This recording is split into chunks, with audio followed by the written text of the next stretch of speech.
Hey, what's going on, guys? Ryan again with rpkcustoms.com. Recently, I have been toying with the idea of downsizing my collection a little bit. Um, I'm kind of a minimalist at heart. Even though I'm a collector, I'm still trying to figure out ways to downsize everything. And for the longest time, I had two vintage Graflex units, one in ESB and one in A New Hope. And the Empire Strikes Back was always my favorite version when I was growing up. But the older I'm getting, the more I really like or really appreciate the A New Hope version. I just think this version looks really clean. It looks just more classy than what the Empire Strikes Back version does. I just like the bubble strip and the glass eye and how they kind of match each other, how they kind of magnify things. And yes, this is not the accurate bubble strip. This is a 9 bubble strip, but this is vintage. This is the accurate bubble strip from Wanawanga, but this is a replica and not a vintage. I have this one installed because not only because it's a vintage, but because this was the very first lightsaber part that I ever found when I was a kid, or quote unquote lightsaber part that I ever found when I was a kid. And I was really excited when I found this. I'm pretty sure I found this calculator at a garage sale, or it was either a garage sale or a flea market. I can't really remember. But I was super excited. I think I was around 9 years old when I found this. And this was the bubble strip that I used in my very first lightsaber that I built with my dad when I was a kid. So I kind of have a nostalgic value for it. You can see it's got a different shape than what this does. Try to show this off better. So you can see how this one has like little legs and there's no lip around the bubbles. So this one kind of has a ledge that runs all along the bubble strip. So this is not accurate at all. But like I said, I have some nostalgic value for this just personally. And plus it's a vintage. And I like to use vintage parts when I can.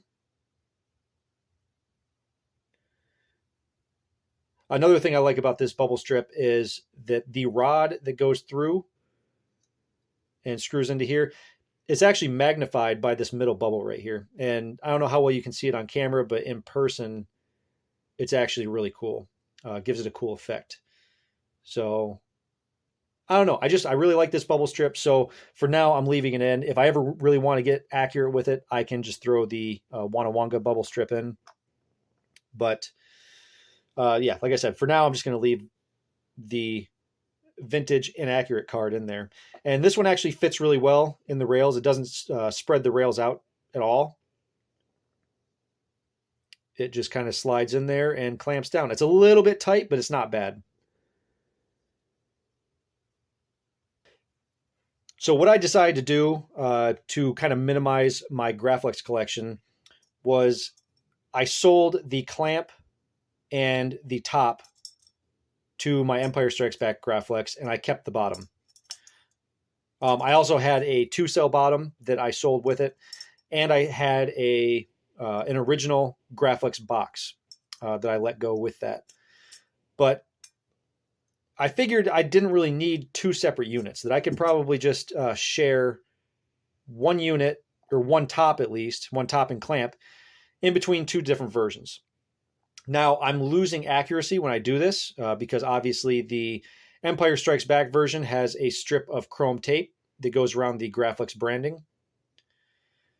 And it also has the beer tab removed. But like I said, the older I get, the more partial I am to the A New Hope Graflex.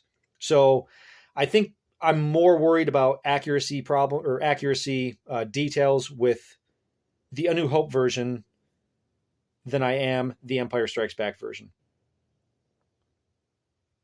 I also really enjoy seeing the Graflex branding on the clamp.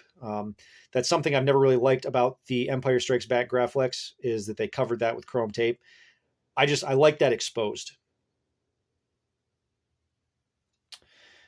And I also like an intact beer tab. So those are two different things that I would just prefer to have on a Graflex. I just like the beer tab, and I don't want to see the Graflex branding covered up. So if that's two personal preferences for me, and if I have those personal preferences, then I don't really mind if those are inaccuracy details if I swap this over to an Empire Strikes Back. I'll show you guys how I swap this over. You know, it's pretty straightforward. You just pop the lever, take the bubble strip out, take the A New Hope bottom off,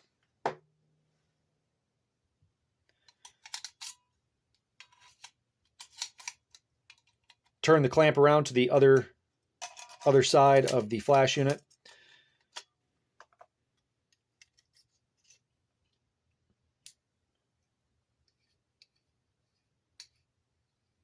And then I take the vintage glass eye out with the bulb. And I have a vintage red button.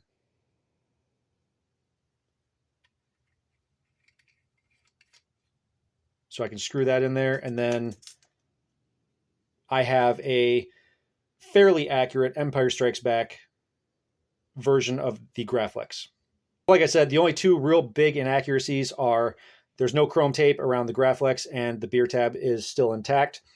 There is one scene in Empire Strikes Back, I believe it is in the Wampa Cave, where they do have a version of the Graflex with the beer tab intact, but it has a different red button. It has a early Fulmer red button with just a short band of knurling just around the top, which Roman Props actually sells a replica of that. So if I can't find a vintage, I might buy a replica and swap that out, and it'll be just a little bit more accurate. It's still going to be missing the chrome tape, but you know, that's not really a big deal for me. Because like I said, I just really like to see the Graflex branding when I can. So this clamp card is from Sloth Furnace, and these grips and Cobalt D-ring are from Wanawanga. These are my rivets that I make. But other than that, everything is from Wanawanga on this. Wanawanga and Sloth Furnace. And obviously a vintage Graflex. I'm going to go ahead and swap this back over. It's pretty quick, pretty easy. And like I said, I am just kind of, the older I get, the more partial I have become to the A New Hope Graflex. It's just a little bit more comfortable when it's in hand. And it just, I don't know, it just has a different feel to it.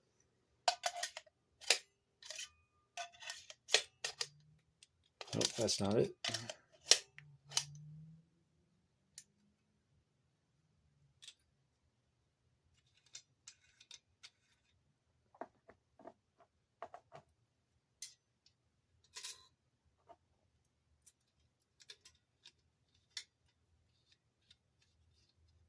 So this is the way that it's going to be displayed probably 90% of the time. I decided to keep this top. Both tops were in extremely good condition, and I really hated selling them. I was kind of toying with the idea of maybe making a vintage DV6 out of the other one, but I didn't really want to drill any holes into a vintage unit. So the only reason I kept this specific top is because this is the one that I drove 6 hours to Indiana to buy. And this one has steel smooth pins, which I have never seen another Graflex with steel smooth pins before. This is a Graflex Ink. So if you see right there, it says Graflex Ink. And usually Graflex Ink units come with brass stepped pins. The unit that I had before, the one that I just sold, that had brass step pins. So the general consensus within the community is that this might have been a fairly early unit when they changed over to Graflex Ink from Fulmer. And they were just using leftover parts, or at least leftover designs from the first few Graflex inks that went out. So I always thought that was really cool. Smooth pins are accurate to both A New Hope and Empire Strikes Back. So, I just think that's really cool.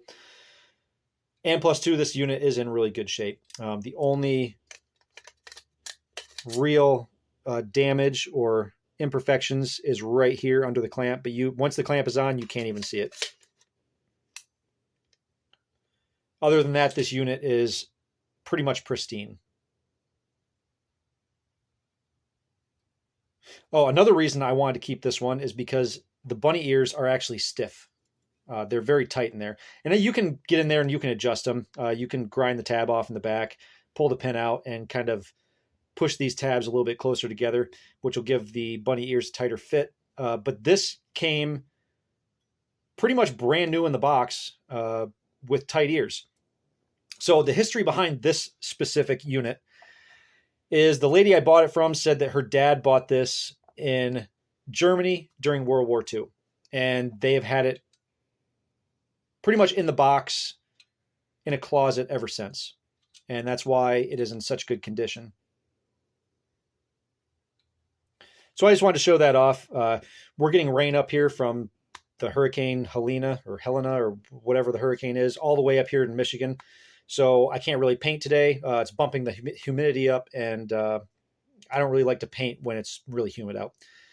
So I thought I'd make a few videos. I appreciate you guys watching, and may the force be with you.